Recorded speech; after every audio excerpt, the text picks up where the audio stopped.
Hi welcome to குட்டியா ஒரு story. இன்னைக்கு நோ வெஜ் சாம்பார். என்ன நோ வெஜ் சாம்பார், அதுவும் டெல்டா ஸ்பெஷல் பார்க்கலாமா?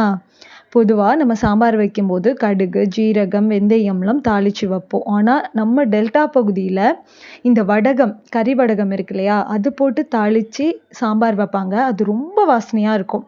திடீர்னு காய் இல்லை, என்ன பண்ணலாம்? ஆனால் சாம்பார் வைக்கணும். அதுக்கு தான் இந்த சாம்பார். பொதுவாக இந்த வெயில் காலத்தில் பல்வேறு வகையான வத்தல் போட்டுருவோம். என்ன கத்திரி வத்தல், கொத்தரை வத்தல், சுண்டக்காய் வத்தல், வெண்டைக்காய் வத்தல், இந்த மாதிரி பல வத்தல்கள் போட்டு வச்சுருவோம். இது எல்லா ஊர்லேயும் இருக்கும்.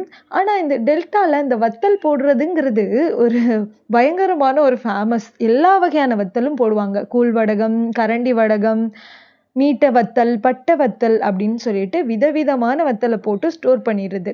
நம்ம மழை காலம் வரும்போது நம்மளால் காய்கறி வாங்க முடியலனாலோ, இல்லை நமக்கு தொட்டுக்க சைடிஷ்க்கு எதுவும் இல்லைனாலோ, இந்த மாதிரி வத்தல் வடகங்களை வச்சு சமைச்சிக்கவும் செய்யலாம், அதை வத்தல்களை தொட்டுக்கவும் செய்யலாம்.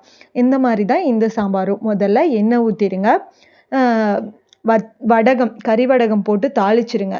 இதில் நீங்கள் ஸ்பெஷலாக கடுகோ இல்லை ஜீரகமோ இல்லை வெந்தயமோ போட வேணாம். ஏன்னா இந்த கறி வடகத்தில் எல்லா மசாலாவும் போட்டு தான் நம்ம உருண்டை பிடிச்சி வச்சுருப்போம். ஸோ அதை போட்டு தாளிச்சிட்டு வெங்காயம் போட்டு தாளிச்சிடுங்க. தாளிச்சிட்டு என்கிட்ட இருந்த வத்தல் என்னென்னா கொத்தரை வத்தலும் கத்திரி வத்தலும். நான் அது ரெண்டையும் போட்டுட்டேன்.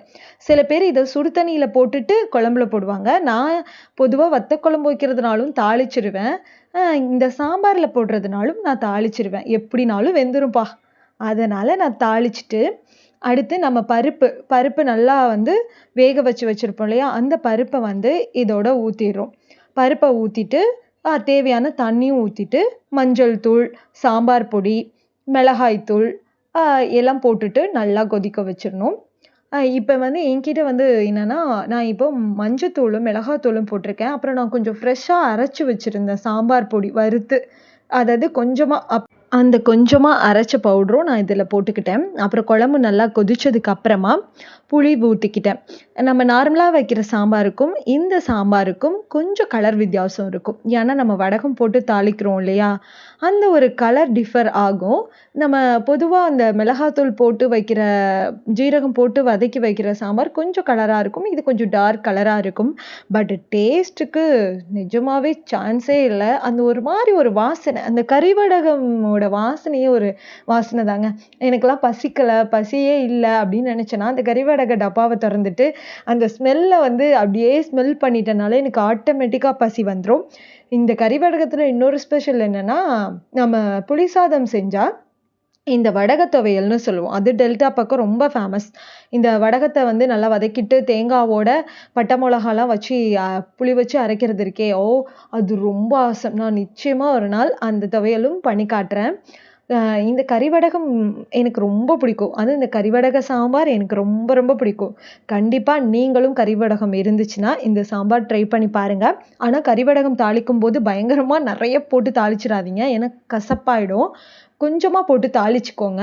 இது தாளிக்கும் போது நீங்கள் எக்ஸ்ட்ரா ஒன்றும் கடுகோ இல்லை ஜீரகமோ போட்டுற வேணாம். ஏன்னா எல்லா மசாலாவும் செஞ்சது தான் அந்த உருண்டை இல்லையா, அதனால் எதுவும் போட வேணாம். கண்டிப்பாக ஒரு நாள் ட்ரை பண்ணி பாருங்கள். சாம்பார் வாசனை இது வேறு மாதிரி ஒரு வாசனையாக இருக்கும். ரொம்ப டேஸ்ட்டாகவும் இருக்கும். எனக்கு ரொம்ப பிடிக்கும். இந்த சாம்பாரில் பச்சை மிளகா சாம்பாரும் இந்த வடகம் போட்டு தாளிக்கிற சாம்பாரும் நார்மல் சாம்பாரை விட ஒரு டேஸ்ட் கொஞ்சம் தூக்கலாகவே இருக்கும். இன்னொரு நாள் பச்சை மிளகா சாம்பார் செஞ்சு காட்டுறேன்.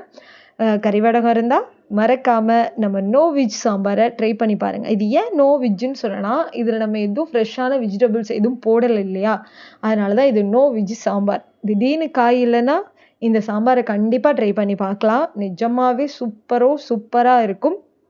கண்டிப்பாக ட்ரை பண்ணி பார்த்துட்டு டேஸ்ட் பண்ணி பார்த்துட்டு சொல்லுங்கள்.